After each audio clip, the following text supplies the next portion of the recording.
It's not as if anybody asked, but if anybody were to ask me why I started the CRB, there's basically three reasons. First, I came to the realization that I was never going to be a successful musician, at least not with my music. I passed through my midlife crisis and came to the realization that my main gift, my music, was always going to be a part of my life, but with only a couple of exceptions, no one else's. So my musical focus shifted from looking forward to looking back. I want to record my lifetime as a music lover and fan. And that's what you're getting with CRB, a complete statement as I can muster for my music from the perspective of my likes, my dislikes, and my musical formation. The second reason I started CRB was because I thoroughly enjoy musical reviews on YouTube. Many have also been featured on the CRB. I've found that most of them focus on current music or somewhere outside my comfort zone of classic rock. There are plenty of classic rock channels that offer intellectual insight, many that celebrate it, but none that try to use the love and passion for classic rock music to make you laugh. That's until Pat Finnerty showed up recently. When Todd in the Shadows did his CCR episode, I think I watched it about 20 times. 18 to 20 times easy. And I wondered, where is the Todd in the Shadows for classic rock? Like the original intro for SCTV, I threw my TV out the window and started my own damn channel. The third reason I started this channel has to do with Black Sunday. I'll get to that later. Growing up, music was in my home. My dad at one time was one of the most in-demand country lead guitarists in Buffalo, with The Vanishing Breed and then with Nightlife. But it was because my mom had a passion for music that I grew up in the 70s listening to the sounds of what was on the lighter side of hip music of the day. But at the time, my passion was sports. Basketball, baseball, but mostly football. In the early 80s, I started to develop musically. In 1981, I got my own room and thus control over my own radio. I finally got started listening to whatever damn music I wanted to listen to. And then in 1982, we finally got MTV in Buffalo. In June of 1982, a song called Hold Me came on MTV. I had never heard anything like that in my life. That was my musical awakening. With my exposure to that song, I fell in a deep love for music. After Gypsies released a year later, I made my first record purchase, Mirage. And I absolutely devoured it. And guess where I learned my harmonies? I would listen to Mirage and find Chris's delicious alto and sing that part, whether or not it was the melody of the song. Later that year, I want to say November, stumbled on a copy of Rumors in the Attic and claimed it as Jetsam at that point. My exposure to Chris's sustained B-flat on You Make Loving Fun in all seriousness, in all honesty. Other than my conversion to Christ at age 21, it's probably the most transformational moment of my entire life. In May 1982, I knew a few songs on the piano, maybe a dozen, 2 dozen, something like that, but I didn't get bored playing piano shortly after I started. 3 years later,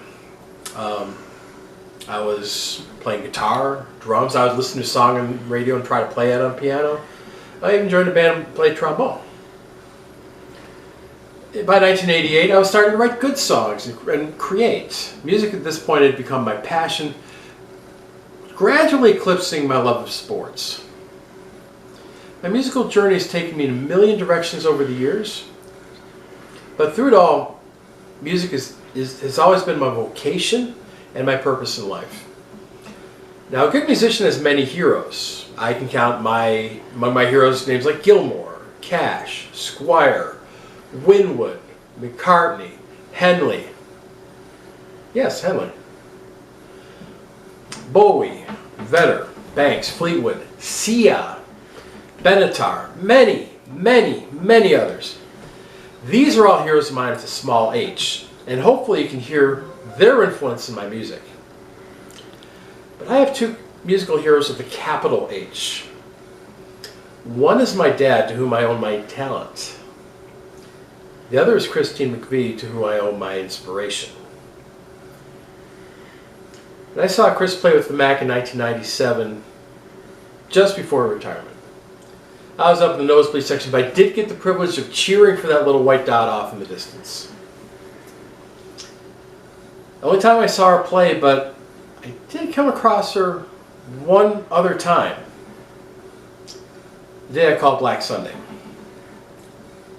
I recorded an album in 2016 called The Songbird. I mentioned it in passing during the track-by-track review of her album. And as all my music is for friends and family. One day I played in a band, and this guy kept loudly telling us how much he enjoyed our music, and that he was the nephew of Joe Walsh. Yeah, normally something like that. I mean, I played a gig with Ann and Nancy Wilson's sister, remember? But the guy sort of looked like him, but my gosh, he sounded exactly like him. So, the thought popped in my mind. I said, you know, next time we see him at a gig, I'm going to hand him one of these CDs. Actually, I made a special one for her. And see if he can get that to his Uncle Joe, who would hand it to my hero. Because the Eagles, no copyright black, because the Eagles and Fleetwood Mac were playing a gig together that summer. So after failing, then that was the last time that guy showed up at one of our gigs. So that didn't work. But I still had my idea. I still had the CD that I made for him. So I tried to find online a business manager or some kind of office to mail it to. And when that didn't turn up anything, I decided to show up at Bucking and McVie, who were playing in Jacksonville. And just find a stage manager, roadie, catering, anybody that couldn't have access to Christine McVie to hand her the CD. Eventually, I came across 3 ladies talking outside the arena.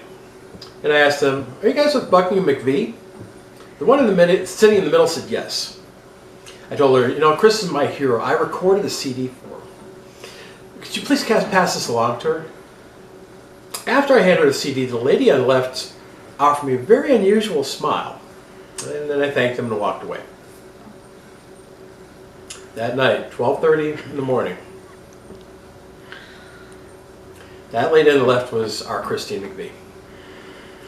She was closer to me than the lady I was talking to, that I handed the CD to. She was actually really nice. Out of the corner of my eye, I got really good peripheral vision. Out of the corner of my eye, I did like motion like this when I said that she was my hero, and then she gave me that smile. But it was one of my very worst moments. That's why I call it Black Sunday. So the third reason I started the CRB was to clarify for the record. Christine McVie is my hero. And more than a hero. Her music gave birth to my music. I went through the infinite pain of losing my mother 9 years ago. Christine's passing brings an echo of that pain. There's a filial aspect of my devotion to her, and there has been for the past 40 years. Over the next 12 episodes, starting with the next one, I'll put the songs from my album, The Songbird, for the closing music while the credits roll. And that should be interesting because one of the songs is 14 and a half minutes. So, Chris, I don't know what you thought of me that afternoon outside the Times Union Center. If you thought I was a complete doofus, that's fine. So I am. I only hope that you believed when I said that you were that doofus's hero, because so you are. Chris, I love you as your musical mother. And thank you for the infinite inspiration you've given me these past 40 years and counting. God bless you, Songbird. Soar on.